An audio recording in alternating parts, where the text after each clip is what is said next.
중소기업의 든든한 동반자, 창업 벤처기업의 강력한 후원자, 소상공인의 따뜻한 대변인, 중소기업 중심의 개방형 혁신국가 건설을 목표로 다양한 정책을 추진 중인 중기부 사람들. 정책 담당자에게 직접 들어보는 중기부 정책 이야기.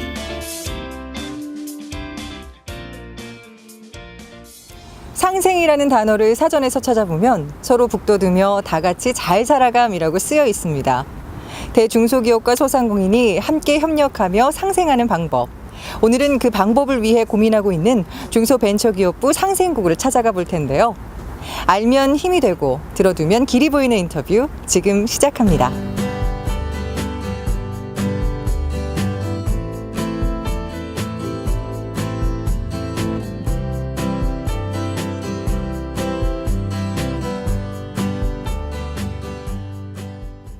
중소벤처기업부의 정책에 대해 들어보는 시간입니다. 자, 오늘은 중소벤처기업부 이호연 상생협력정책관과 이야기 나눠보겠습니다.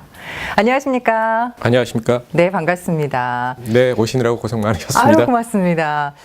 저희가 언제 들어도 기분 좋은 단어가 상생 그리고 협력이 아닌가 싶은데요. 네. 자, 이렇게 정부와 중기부에서 우리 중소기업, 대기업 간의 상생 협력을 위해 열심히 노력을 하고 있는 걸로 알고 있습니다. 자, 이런 상생 대책에 대해서 좀 처음부터 좀 설명을 해주시면 어떨까요? 네, 먼저 말씀하셨듯이 제가 대한민국에서 가장 좋은 지위를 이름을 갖고 있는 국장인 것 같습니다. 상생협력정책관인데요. 네. 나름대로 그만큼 부담도 많이 크고요. 잘 아시다시피 우리나라는 대기업을 정점으로 해서 많은 납품하고 있는 중소기업들이 있습니다. 물론 대기업이 경쟁력을 가지려면 대기업이 나름대로 기술력도 있고 품질력도 있고 그만큼 이제 세계 시장을 나가기 위해서는 그 대기업들이 상당히 이제 우리나라 기업들이 많이 훌륭한 기업들이 많이 있지 않습니까? 네. 하지만 그 밑에는 우리 그런 대기업들을 서포트하고 지원하고 대기업들과 협력하는 중소기업들이 많이 있습니다. 중소기업들이 튼튼해야지만 이렇게 납품하는 중소기업들이 아주 품질이 좋고 기술력이 좋은 제품을 납품할 수 있는 기업들이 많아야지만 더 많은 대기업들이 훌륭한 기업들이 이제 세계 시장에서 적극적으로 뻗어나갈 수 있지 않겠습니까? 그런 차원에서 보면 상생협력 대책은 대중소기업이 서로 협력해서 같이 세계 시장을 개척하는 것이다. 저는 그렇게 정의를 하고 있고요. 네. 그래서 저희가 준비하고 있는 상생협력 대책은 이러한 대기업과 중소기업들이 협력을 하려면 가장 기본적인 것들이 가장 기본적인 게 그 신뢰를 서로 할 수 있어야 됩니다. 그래서 서로 신뢰를 할 수 있으면 이제 공정하게 경쟁을 해야 되고 서로 이 부분에 대해서 신뢰가 좀 쌓일 수 있도록 불공정 경쟁이라든지 납품 단가를 부당하게 감액하지 아니한다든지 라는 그런 신뢰 관계가 가장 기본적으로 쌓여 있어야 되는 거 가장 기본이라고 저희는 생각을 하고 있기 때문에 가장 상생협력 대책의 가장 중요한 것은 이번에는 제대로 한번 대중소기업 간 공정하게 거래를 하고 그다음에 정당한 단가는 보상을 해주고 정당한 그 가격도 이제는 제대로 보상을 해주고 그렇죠. 납품 단가 이런 것도 제대로 한번 보상을 해주고 네. 이런 것에서 가장 이번에는 우리가 그동안 잘 열심히 기업들이 하려고 했습니다만 이번 기회 차제에 확실하게 공정 경제의 기반을 토대로 한 신뢰를 기반을 구축하자 그런 대책들을 좀 준비를 했고요. 두 번째는 아까 말씀드렸듯이 우리 중소기업들이 튼튼해야지만 그렇죠. 높은 기술력을 갖고 있어야지만 대기업들이 또 좋은 제품들을 만들 수 있지 않습니까? 그래서 역량을 강화시키자. 그래서 대기업들이 예를 들어 중소기업들, 협력업체들 대상으로 해서 이렇게 지원을 하면 뭐 한 50% 지원하면 나머지 50%는 정부가 지원하겠다. 그게 인력이든 기술이든 아니면 판로 지원이든 마케팅이든 아니면 해외 시장 개척이든 네. 이런 부분에 대해서 대기업과 정부와 중소기업이 함께 매칭해서 협력해서 같이 지원하는 역량 지원 프로그램들, 정책들을 강구하려고 하고 있고요.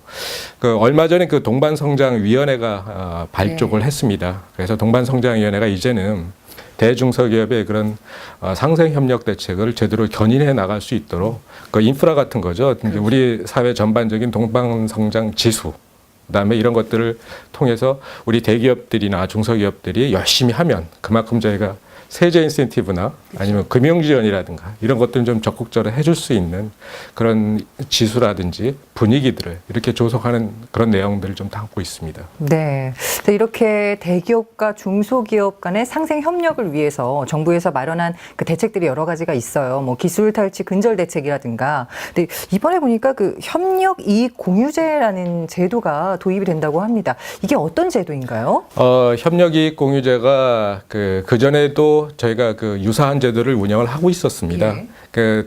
이제 남상미 아나운서께서도 들어보셨는지 모르겠지만 성과 공유제란 그런 제도가 있었습니다. 바뀌었더라고요. 예, 물론 이제 바뀐 건 아니고 성과 공유제도 같이 운영을 합니다만 이제 성과 공유제라는 것은 이제 그 중소기업이 대기업에 납품하기 전에 이런 그 기술 개발을 할 수 있도록 도와준다든지 아니면 그 품질 향상하기 위해서 이런 공정을 개선해 준다든지 아니면 R&D를 통해서 생산성을 높여준다든지라는 이제 그 높아진 생산성, 높아진 이익을 서로 이제 공유하는 그런 시스템이 이제 성과 공유제인데 이번에 이제 저희가 새로 도입하려고 하는 협력이익 공유제는 이제 납품을 하고 나서 네. 그러니까 성과 공유제 납품하기 전에 네. 그 서로 이제 그 과정이라면은 협력이익 공유제는 그 납품을 하고 나서 새로운 재무적 이익이 발생합니다. 근데 이제 이게 대기업들이 혼자 열심히 노력해서 한 것도 있지만 상당 부분이 대기업하고 중소기업이 서로 협력을 해서 서로 이런 네트워크 전체 차원에서 이익이라고 볼 수 있는 부분들 많이 있지 않습니까? 근데 이걸 저희가 뭐 강요할 수 있는 사안이 아니고요. 대기업들하고 중소기업들하고 협력업체들하고 이렇게 계약을 맺는 거죠. 그 예를 들어서 이번에 이제 매출을 당초 우리가 매출 목표가 100억 원인데 이번에 열심히 둘이 노력하다 보니까 매출이 120억 원이 나왔어요. 네. 그러면 이제 20억 원에 대해서는 대기업이 열심히 할 수 있는 부분과 그다음에 중소기업이 했던 부분들이 있지 않습니까? 네. 이런 것들에 대해서 서로 계약을 해서 그러면 뭐 이를 뭐 6대 4 아니면 5대 5 이런 식으로 그런 성과들을 이익을 서로 공유할 수 있는 네. 이런 시스템이나 제도들을 적극적으로 도입하고 그런 것들을 좀 활성화하자 그런 차원에서 이렇게 도입하고자 하는 것입니다. 네, 어떻게 보면 그럼 중소기업 딴에도 그리고 대기업 딴에도 더욱 열심히 해서 그 흑자를 좀 내려고 노력을 하겠네요. 가장 중요한 건 이제 파이를 키우는 거죠. 그럼요. 파이를 많이 키우면 키울수록 예전에 파이가 조그마할 때는 혼자 갖고 갈 수 있는 게 그렇게 많지 않은데 키워놓으면 아무래도 나누다고 서로 공유를 하더라도 파이 자체가 커지기 때문에 네. 그만큼 더 열심히 노력하고 함께 협력할 수 있는 인센티브가 된다고 저희는 보고 있습니다. 네, 알겠습니다. 자, 이번에는 소상공인 우리 상인들에 대해서 이야기를 좀 해볼게요. 지난 12일이었습니다. 그 생계형 적합업종 특별법 제정을 위해서 국회 앞에서 또 이렇게 요구도 하고 집회도 있었는데 안 그래도 6월인가요? 그 47개 품목이 이제 지정에서 회제가 되면서 꼭 이걸 지정이 필요하다 이렇게 요청을 하고 있는 상황입니다. 이런 것들도 어떻게 보시나요? 사업 조정 제도를 저희는 갖고 있습니다. 대기업이 나름대로 이제 여러 가지 사업들을 하면서 또 어떤 때는 이제 대기업들 소상공인들이 운영하고 이제 영위하고 있는 그 업종에 진출하는 경우가 좀 있습니다. 예. 이제 저희가 대기업이 이제 골목상권 진출한다 이런 이슈들이 이제 사회적으로 이전에 많이 되고 있는데 그런 사안들이 좀 이제 생길 때 확산되거나 이렇게 할 때마다 저도 좀 안타까운 측면들이 많이 있는데요. 기존의 골목 상권에서 소상공인이 상당히 영세한 규모로 그다음에 소득도 그렇게 매출도 규모도 크지 않은 그런 업종에도 진출하는 것에 대해서는 소상공인들이 어떤 경쟁력을 갖기 전에 대기업들이 들어오게 되면 골목 상권 자체가 전부 다 와해될 수 있는 여지가 있기 때문에 이건 국가나 사회적 전체적으로 한번 요 영역은 보호해 줄 필요가 있지 않겠느냐. 그래서 이제 저희가 일정 부분 조건에 맞는 경우에 대기업들이 이제 골목 상권에 들어올 때 이게 골목 상권에 있는 소상공인들의 업종을 침해할 가능성이 있다라는 판단이 섰을 때는 대기업들이 하더라도 품목을 좀 조정한다든지 아니면 입점을 좀 연기한다든지 아니면 시설을 좀 축소한다든지 라는 그 형태로 해서 사업 조정 공고를 하고 있습니다. 네. 그러니까 마찬가지로 지난번에도 얼마 전에 그런 유진기업에서 그런 저희들이 사업 조정 공고를 해서 맞아요. 일단 그런 사례들을 제시한 적도 있습니다만 나름대로 저희는 기본적으로 정부가 있던 공고를 내리기 전에 그 대기업이 하고 이제 관련 소상공인이나 중소기업들이 자율적으로 해결해 주는 걸 저희는 가장 큰 원칙으로 하고 있고요. 정부가 무조건 이제 권고를 내리거나 어떤 조치를 내리기 전에 저희는 그 양 당사자들 중심으로 해서 자율적으로 조정해서 협의를 좀 해나갈 수 있도록 그 분위기를 먼저 유도해 나가고 만약 그게 어려울 경우에 서로 조정이나 타협이 좀 안 된다 그랬을 때 이제 저희가 뭐 중재를 할 수 있도록 그런 노력들을 좀 하고 있습니다. 네. 네, 다만 정부가 사업 조정 권고를 하고 아니면 대기업들이 들어오는 걸 일시적으로 유예를 시키거나라는 것도 상당히 의미는 있습니다만 저희는 이제 궁극적으로 이게 뭐 5년, 10년 계속 갈 수는 없다고 생각을 하고 있고요. 중요한 거는 저희가 그 골목 상권의 소상공인 분들이 그러한 영위할 수 있는 기관들은 일정 정도 보호를 해드리고 그 이후부터는 이분들이 나름대로 경쟁력을 가질 수 있도록 적극적으로 지원해서 이제는 한 10년, 5년이나 뭐 7년 이렇게 10년 정도 되면 이제는 대기업들이 들어와도 큰 걱정이 없겠다라는 식으로 저희는 그런 적합업종이라 그러는데 네. 이런 적합업종에 대해서도 경쟁력을 가질 수 있도록 하는 지원을 저희는 상당히 중요하게 생각하고 있고 저희 모든 대책들을 거기에 맞춰서 준비를 하고 있습니다. 상당히 좀 어려운 부분이겠지만 어떤 제도나 법제화를 하기 전에 자율 조정이 가장 기본적인 원칙이고요. 예, 그 다음에 그럼에도 불구하고 정부가 어떤 보호라든가 이런 것들 경쟁력을 갖기 전에 네. 일정 정도의 유예 기간이 좀 필요하다라고 한다면 그런 제도적인 조치도 필요하다고 생각을 하고 있습니다. 네, 알겠습니다. 아주 정확하게 자세하게 설명해 주셔서 고맙습니다. 자, 이번에는 우리 전통시장으로 좀 가볼게요. 올해 전통시장 육성 사업 추진 계획이 발표가 됐는데 좀 자세하게 설명을 해 주실까요? 이미 지난번에도 제 소상공인 방송에 출연해서 전통시장 사업에 대해서는 자세하게 제가 설명을 드렸었고요. 네. 아마 그때 보신 시청자분께서도 아마 기억하시는지 잘 모르겠습니다만 이번에 저희가 전통시장을 일부는 이제 선정을 했어요. 그때 제가 나가기 전에 공고를 자세히 설명드리면서 그러니까 그 좋은 프로젝트를 많이 주셨더라고요. 시장에서. 그러니까 저희가 가장 우선적으로 이번에 선정할 때 고려했던 건 지난번 말씀드렸던 것처럼 첫째, 독특한 아이디어를 저희는 되게 선호합니다. 그래서 예전에 그 비가림막이라든지 주차장이라든지 이런 것들을 이제 전형적으로 이렇게 갖고 오시는 것보다는 뭔가 이제 스토리가 있고 네. 이야기가 있고 뭔가 이제 관광 명소가 될 수 있는 이러한 그 프로젝트를 갖고 오시는 프로젝트를 저희가 우대해 주겠습니다. 그랬었고요. 두 번째는 이런 프로젝트를 갖고 오시더라도 개별 프로젝트보다는 예를 들어서 저희가 이제 청년몰 사업이라는 걸 하게 되는데 네. 청년몰 사업을 갖고 오게 되면 뭐 점포 리모델링 사업이라든가 이런 것만 갖고 오시지 말고 진입도로를 좀 정비한다든지 아까 얘기했었던 뭐 특성화와 관련된 부분 아니면 문화 관광과 관련된 요소들을 좀 가미해 갖고 오다든지 이런 여러 가지 그 프로젝트들을 같이 묶어서 갖고 오시면 저희가 이걸 패키지로 심사해서 그냥 한꺼번에 저희가 지원해 드리겠습니다. 라는 그 일괄 패키지 지원 방식을 저희가 선호한다고 말씀드렸고요. 그 다음에 지난 겨울에 저희가 전통시장 화재가 날까봐 좀 마음을 많이 졸였습니다. 맞아요. 그래서 기존 좋은 거는 시설을 현대화하고 이런 것도 상당히 중요하고 그렇습니다만 가장 기본적인 거는 노후 전선이라든지 화재 안전과 관련된 설비들이 좀 취약하다고 한다면 그런 것들 먼저 해주시면 저희들이 지원해 드리겠습니다. 그리고 이런 방식에서 저희 몇 가지 기준을 제시를 했습니다. 그런데 상당히 좋은 프로젝트들이 많이 와서 이번에 저희가 선정 일부 시장들 좀 했는데 상당히 좀 기대가 큽니다. 네. 그 성과가 나오는 대로 저희에게 다 알려주실 거죠?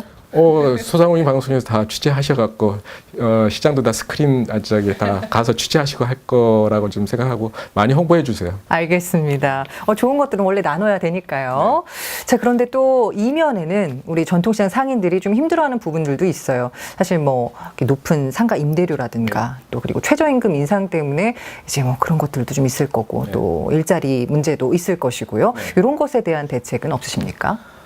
저희는 그런 부분에 대해서 상당히 좀 많이 안타깝게 생각을 하고 있고요. 그래서 저희가 지원하고 있는 사업들, 그러니까 전통시장 활성화 사업이라든지 상가 리모델링 사업이라든지 아니면 특성화 사업이라든지 또 뭐 국토부에서도 도시재생 사업들 이제 열심히 준비하고 있지 않습니까? 그래서 저희는 이렇게 생각을 하고 있습니다.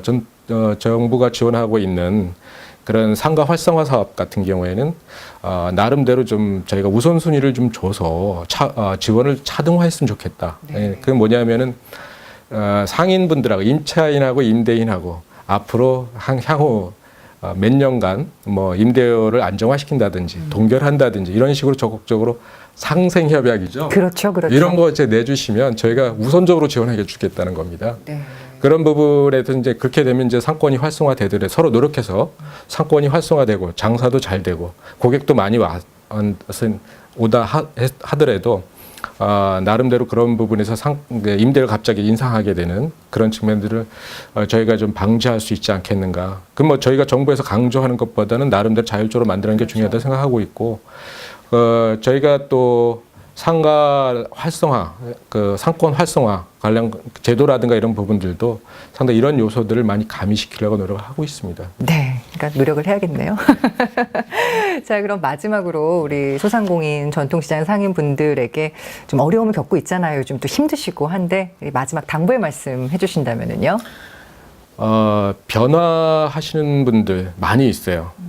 예전처럼 물론 이제 전통시장이나 소상인 분들도 여러 해 오랫동안 사업을 하셔갖고 연세 드신 분들도 있는데 네. 그럼에도 불구하고 이분들이 좀 배우려고 하고 있고요. 어떤 저희가 하고 있는 교육 사업도 적극적으로 참여하고 있고요. 그만큼 위기의식을 많이 느끼시는 것 같습니다. 이제는 우리가 새로운 차원에서 이제 좀 변화를 좀 시도해야 할 때가 되지 않았느냐. 네. 그래서 예전에 안 받던 카드도 받으시고 그다음에 반품도 해주시고 그다음에 청결이라든지 환경이라든지 정비라 이런 것도 깨끗하게 해갖고 좀 더 고객들이 오게 하고요. 상당히 어려웠던 시장을 봤는데 이분들이 변하면서 상인회가 변하고 상인회장님이 바뀌고 이러면서 새로운 시장이 변화되는 걸 보고 저는 그 변화하고는 의지, 그다음에 조직력이 상당히 중요하고요. 네. 아까 말씀드렸던 상인 조직, 상인회가 똘똘 뭉쳐갖고 같이 한다 그러면 저는 뭐 골목 상권에서 상당히 우리가 경쟁력을 다시 회복할 수 있고 얼마든지 세계적인 경쟁력을 가질 수 있는 시장이 나올 수 있겠다라는 그런 생각을 하고 있습니다. 네, 그야말로 혁신을 통한 상생이네요. 예, 그게 바로 오픈 이노베이션이고요. 맞아요. 개방형 혁신이 바로 다른 분야에 있는 게 아니라 우리 골목 상권에서부터, 우리 시장에서부터 저는 충분히 할 수 있다고 생각을 하고 있습니다. 네, 많은 분들이 힘내셨으면 좋겠습니다. 자, 지금까지 중소벤처기업부 이호연 상생협력정책관과 함께했습니다. 고맙습니다. 감사합니다.